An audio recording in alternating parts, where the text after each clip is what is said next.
Good morning friends, welcome to my YouTube channel Amardeep Gyan Sagar centre. फिर से आप लोग को स्वागत है मेरे चैनल में। अभी हम लोग चल रहे थे ग्रामर में, तो ग्रामर में करीब में हम लोग देख रहे थे। अभी हम लोग वॉइस में चल रहे थे, तो वॉइस में बता रहे थे कि वॉइस जो है सभी क्लास वालों के लिए है। ये 9 से लेकर 12th क्लास, सीबीएसई का बोर्ड हो या बिहार बोर्ड हो, सभी क्लास वाले के लिए है। यहाँ तक कि ये जो है कम्पिटिटिव के लिए भी है, कंपटीशन वाले स्टूडेंट के लिए भी है। और कंपटीशन वाले स्टूडेंट कंपटीशन के एग्ज़ाम में भी ये एक्टिव से पैसिव चेंज करने में ऑप्शन के साथ में आता है। तो इस तरह से जो 9 क्लास से लेकर के रेगुलर जो भी क्लास है, सारे क्लास वाले स्टूडेंट के लिए यह बहुत ही उपयोगी है, एक्टिव से पैसिव चेंज करने वाला। तो आप लोग ज़्यादा से ज़्यादा वीडियो को लाइक करेंगे, शेयर करेंगे, सब्सक्राइब करेंगे। और ज़्यादा विलम्ब न करते हुए हम आते हैं डायरेक्ट वॉइस की जो चेंज करने वाला जो रूल्स है उस पर आते हैं। जो टेंस के अनुसार में बता रहे थे कि टेंस के जो है अनुसार क्या क्या चेंज होता है, किस तरीके से चेंज होता है। तो हम ज़्यादा विलम्ब न करते हुए हम चलते हैं एक्टिव से पैसिव को चेंज करने वाले रूल्स पे चलते हैं। तो सब हम प्रेजेंट इंडेफिनिट टेंस का बना दिए थे। प्रेजेंट इंडेफिनिट टेंस का प्लेलिस्ट में आपके देख सकते हैं जो नहीं देखे हैं। और शुरुआत से वॉइस देखेंगे, और जो वॉइस जिनको टेंस क्लियर नहीं है वो पहले टेंस देख लेंगे, उसके बाद फिर वॉइस देखेंगे। तो एफर्मेटिव सेंटेंस में आते हैं पहले हम। तो एफर्मेटिव सेंटेंस में जो इसका स्ट्रक्चर होता है, जो वास्तविक स्ट्रक्चर होता है, वो एक्टिव स्ट्रक्चर कहलाता है। जैसे सब्जेक्ट होता है, जम आर होता है, प्लस V4 होता है, प्लस अदर वर्ड, ऑब्जेक्ट होता है, plus other word, plus full stop होता है। तो ये जो है वास्तविक स्ट्रक्चर इसका होता है, उसी को एक्टिव वॉइस कहा जाता है। वॉइस के अंतर्गत में पैसिव वॉइस उसका जब बनाते हैं तो उसमें ऑब्जेक्ट हो जाता है पहले, उसके बाद फिर is being, am being, are being, plus V3। इसमें V3 हमेशा होता है, और अदर वर्ड होता है, प्लस बाई होता है, प्लस सब्जेक्ट होता है, प्लस सब्जेक्ट होता है। तो उसके बाद फिर इसका एग्जाम्पल देखना चाहेंगे इसका कि आई एम ईटिंग बनाना। इसका जो एक्टिव का जो एग्जाम्पल होता है आई एम ईटिंग बनाना, तो उसको पैसिव में जब बनाते हैं तो बनाना इज बीइंग ईटन बाई मी। बनाना जो है मेरे द्वारा बनाया जाता है, खाया जाता है। तो इसमें इस तरह से पैसिव में हो जाता है। एक्टिव में होता है कि मैं बनाना खा रहा हूँ, मैं केला खा रहा हूँ। तो उसको जो पैसिव में बनाएंगे तो होता है कि केला मेरे द्वारा खाया जाता है। और नेगेटिव सेंटेंस में देखते हैं कि नेगेटिव सेंटेंस में जो स्ट्रक्चर होता है इसका एक्टिव का होता है सब्जेक्ट के बाद is am are, plus not, plus V4, plus object, plus other word, plus full stop. तो इसमें क्या होता है कि इसका जो पैसिव का जो स्ट्रक्चर हो जाएगा उसका कि ऑब्जेक्ट हो जाएगा पहले, उसके बाद फिर is being, am being, are being हो जाएगा, और उसके बाद V3 हो जाएगा, प्लस अदर वर्ड हो जाएगा, और प्लस बाई, प्लस सब्जेक्ट हो जाएगा। चूँकि बाई के बाद सब्जेक्ट होता है यहाँ पे, तो बाई के बाद सब्जेक्ट होता है, इसलिए अदर वर्ड को लास्ट में न रख करके हम लोग क्या करते हैं, अदर वर्ड को पहले ही रख देते हैं। तो फिर अब यहाँ पे देखेंगे एक्टिव वॉइस का इसका जो है निगेटिव वाला में एक्टिव का एग्जाम्पल देखेंगे। सी इज नॉट प्लेइंग क्रिकेट, वह क्रिकेट नहीं खेल रहा है। सी इज नॉट प्लेइंग क्रिकेट, वह क्रिकेट नहीं खेल रहा है। तो उसको जब पैसिव में बनाएंगे तो करेंगे किस तरह से करेंगे कि cricket is being not played by है, क्रिकेट उसके द्वारा नहीं खेला जाता है।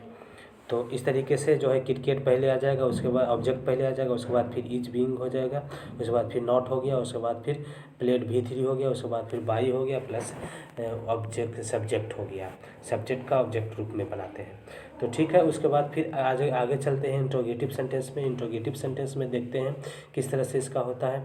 इंट्रोगेटिव सेंटेंस में जो होता है इसका स्ट्रक्चर एक्टिव होता है, और उसके बाद फिर इज एम आर होता है, प्लस सब्जेक्ट होता है, उसके बाद V4 होता है, उसके बाद फिर ऑब्जेक्ट होता है, प्लस अदर वर्ड होता है, प्लस फुल क्वेश्चन मार्क होता है। तो इसका जो पैसिव जो बनाएंगे हम, तो उसमें इज एम आर को पहले दे देंगे, उसके बाद ऑब्जेक्ट देंगे, उसके बाद फिर बीइंग को देंगे, उसके बाद फिर V3 को देंगे, उसके बाद फिर अदर वर्ड को देंगे, प्लस बाई को देंगे, प्लस सब्जेक्ट को देंगे, प्लस प्लस क्वेश्चन मार्क को देंगे। तो एग्जाम्पल में is your brother speaking English, क्या आपके भाई इंग्लिश बोल रहे हैं, क्या आपका भाई इंग्लिश बोल रहे हैं। तो यहाँ पर जो करेंगे इसका ऑब्जेक्ट बनाएंगे पैसिव में, तो is English is being spoken, क्या इंग्लिश बोला जाता है आपके भाई के द्वारा। इस तरह से इसका पैसिव बनेगा। उसके बाद फिर इंट्रोगेटिव प्लस निगेटिव में देखेंगे इंट्रोगेटिव प्लस नेगेटिव का स्ट्रक्चर देखेंगे तो उसमें देखेंगे स्ट्रक्चर में कि एक्टिव है, उसके बाद इज एम आर है, प्लस सब्जेक्ट है, प्लस नॉट है, प्लस V4 है, plus object, plus other word, plus question mark है। तो इसमें पैसिव जब बनाएंगे उसका तो is am are plus object plus being plus not plus V3 plus other word plus by plus subject plus question mark. तो active में क्या करेंगे, इसका एक्टिव का जो एग्जांपल है इसमें क्या होता है कि are you not taking breakfast, क्या आप ब्रेकफास्ट नहीं कर रहे हैं। इसका जो एक्टिव होता है कि are you not taking breakfast, क्या आप ब्रेकफास्ट नहीं कर रहे हैं। तो उसका जब पैसिव बनाएंगे तो होगा are breakfast being not taken by you, क्या नाश्ता आपके द्वारा नहीं किया जा रहा है। तो इस तरह से पैसिव में हो जाता है। उसके बाद फिर जो इसका जो WH क्वेश्चन का जो होता है स्ट्रक्चर इस तरह से होता है। WH क्वेश्चन में होता है ये WH क्वेश्चन का जो स्ट्रक्चर होता है उसमें एक्टिव में होता है WH word plus is am are plus subject plus V4 plus object plus other word plus question mark. तो जब उसका पैसिव में जो स्ट्रक्चर होगा उसमें WH वर्ड को पहले दे देंगे, उसके बाद फिर इज एम आर देंगे, उसके बाद फिर सब्जेक्ट के जगह पे यहाँ ऑब्जेक्ट हो जाता है और उसके बाद फिर बीइंग लग जाता है। बीइंग जहाँ तक बताए थे इसमें जो सेकंड वाला वीडियो में, उसके बाद V3 हो जाएगा, इसमें हमेशा V3 होगा पैसिव में। उसके बाद फिर अदर वर्ड हो जाएगा, पहले हो जाएगा, उसके बाद फिर बाई प्रीपोजिशन देंगे, उसके बाद फिर सब्जेक्ट देते हैं, उसके बाद फिर क्वेश्चन मार्क देते हैं। तो फिर यहाँ पे देखते हैं कि इसका जो पैसिव है, पैसिव में why is she writing this email, क्यों हम लोग इस ईमेल को लिख रहे हैं। Why is the yes she, वह इस ईमेल को क्यों लिख रही है। इसका जो क्वेश्चन है कि why is she writing this email, वह इस ईमेल को क्यों लिख रही है। तो ये क्वेश्चन इस तरह से है। तो इस क्वेश्चन को जब पैसिव बनाएंगे तो भाई का भाई रह जाएगा, इज का इज ही रह जाएगा।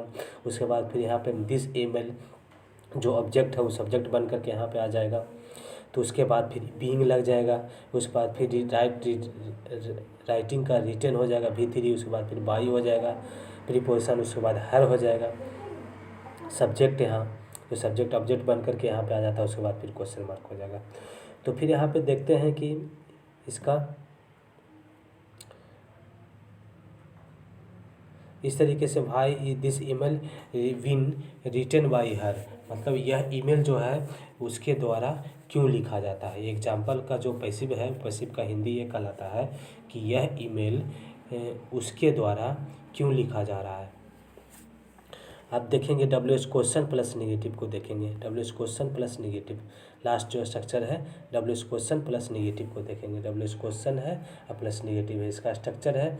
इसमें एक्टिव में है WH word plus is am are plus subject plus not plus V4 plus object plus other word plus question mark. तो इसमें देखते हैं कि जो स्ट्रक्चर जो एक्टिव का जो स्ट्रक्चर होता है वो वास्तविक स्ट्रक्चर होता है टेंस का। तो प्रेजेंट इन कंटिन्यूस टेंस का जो WH क्वेश्चन प्लस नेगेटिव का जो स्ट्रक्चर होगा वो ये स्ट्रक्चर इसमें होगा। तो पैसिव में देखेंगे, इसका पैसिव में देखेंगे WH वर्ड हो जाता है, उसके बाद फिर जेम आर तो होगा ही होगा, उसके बाद फिर ऑब्जेक्ट हो जाता है, सब्जेक्ट के जगह पे यहाँ पे ऑब्जेक्ट हो जाता है, और उसके बाद फिर बीइंग लग जाएगा क्योंकि ये पैसिव है। उसके बाद फिर नॉट हो जाएगा, उसके बाद फिर V3 होगा क्योंकि अब यहाँ पे V3 होता है हमेशा पैसिव में। उसके बाद फिर अदर वर्ड हो जाएगा और उसके बाद फिर बाई प्रीपोजिशन का यूज होगा और उसके बाद फिर सब्जेक्ट होगा प्लस क्वेश्चन मार्क होगा। तो इसका एग्जांपल देखते हैं कि what are you not doing work here, आप यहाँ कौन सा काम नहीं कर रहे हैं, मतलब आप यहाँ क्या नहीं कर रहे हैं, कौन सा काम नहीं बोले आप यहाँ क्या नहीं कर रहे हैं। तो ये क्वेश्चन है। तो इस क्वेश्चन का जो आंसर है यहाँ पे दिया गया है कि व्हाट इज, मैंने आंसर नहीं दिया गया है बल्कि पैसिव में बनाया गया है। व्हाट हो गया, उसके बाद फिर इज हो गया, तो वर्ग के अनुसार यहाँ पे इज लग गया, उसके बाद फिर बीइंग हो गया, उसके बाद फिर नॉट हो गया प्लस V3 हो गया, डन हो गया V3, उसके बाद फिर हेयर हो गया जो अदर वर्ड है, उसके बाद फिर बाई प्रीपोजिशन, उसके बाद फिर यू हो गया, यू जो है सब्जेक्ट यहाँ पे हो गया, और उसके बाद फिर क्वेश्चन मार्क हो गया। तो इस तरह से देखते हैं कि कि इसका हिंदी जो हो जाता है कि what is work been not done here by you, क्या काम आपके द्वारा यहाँ नहीं किया जाता है, मतलब क्या काम है जो आपके द्वारा यहाँ नहीं किया जाता, मतलब सब कुछ काम किया जाता है यहाँ पे। तो इससे साबित होता है कि आपके द्वारा जो काम किया जाता है वो सारा का सारा काम किया जाता है। तो इस तरह से हम देखते हैं कि इसमें जो अभी जो हम लोग देखें इसमें सारे के सारे जो है स्ट्रक्चर माने चेंज, हम एक्टिव से पैसिव वॉइस चेंज करने के लिए जो सीख रहे हैं इसमें स्ट्रक्चर और एग्जाम्पल दोनों साथ में दे रहे हैं। एक्टिव का भी यहाँ पे एग्जाम्पल देते हैं, एक्टिव का भी एफर्मेटिव सेंटेंस, हर एक प्रकार के सेंटेंस का स्ट्रक्चर एक्टिव का भी देते हैं और पैसिव का देते हैं। एग्जाम्पल एक्टिव का भी देते हैं, पैसिव का देते हैं। इस तरह से बेहतर तरीके से आप अच्छी तरीके से इसको चेंज करने के लिए सीख सकते हैं। और स्ट्रक्चर बाय स्ट्रक्चर है और प्रत्येक सेंटेंस है, प्रत्येक टेंस का प्रत्येक प्रकार का सेंटेंस है। Affirmative, negative, interrogative plus negative सारा है, सारा यहाँ पे प्रेजेंट है। देखिए यहाँ पे निगेटिव है बताएं, उसके बाद इंट्रोगेटिव निगेटिव है, इंट्रोगेटिव है, फिर उसके बाद फिर इंट्रोगेटिव प्लस निगेटिव है, इंट्रोगेटिव प्लस निगेटिव है, उसके बाद फिर WH क्वेश्चन है। इस तरह से देखते हैं कि WH क्वेश्चन प्लस निगेटिव भी है। तो इस तरह से सारे स्ट्रक्चर को आप कवरेज आसानी से कर सकते हैं। बस थोड़ा सा अभी आप छुट्टी है, आप लोगों को समय छुट्टी के समय में बस 10 से 15 मिनट निकाल करके आप इस वीडियो को एक बार देखेंगे तो जो पढ़े हुए भी हैं उनको रिवीजन हो जाएगा, और जो नहीं पढ़े हुए हैं उसको बार बार देख करके इसको लिख सकते हैं, पढ़ सकते हैं, समझ सकते हैं। बार बार सुनिए, पढ़िए और लिखिए, समझिए। और नहीं समझ में आता है तो कमेंट करके बताइए। इसी के साथ में ये जो है मेरा ये हो गया समाप्त। तो उसके बाद फिर आप लोग से हम्बली रिक्वेस्ट है कि आप लोग जो भी वीडियो को देख रहे हैं आप लोग ज़्यादा से ज़्यादा लोगों को सब्सक्राइब करने का कोशिश करें, लोगों के बीच में भी शेयर करें और बार बार इसको देखें, पढ़ें, समझें और इसका फ़ायदा उठावें और दूसरों को भी फ़ायदा दें। Thanks for watching my video.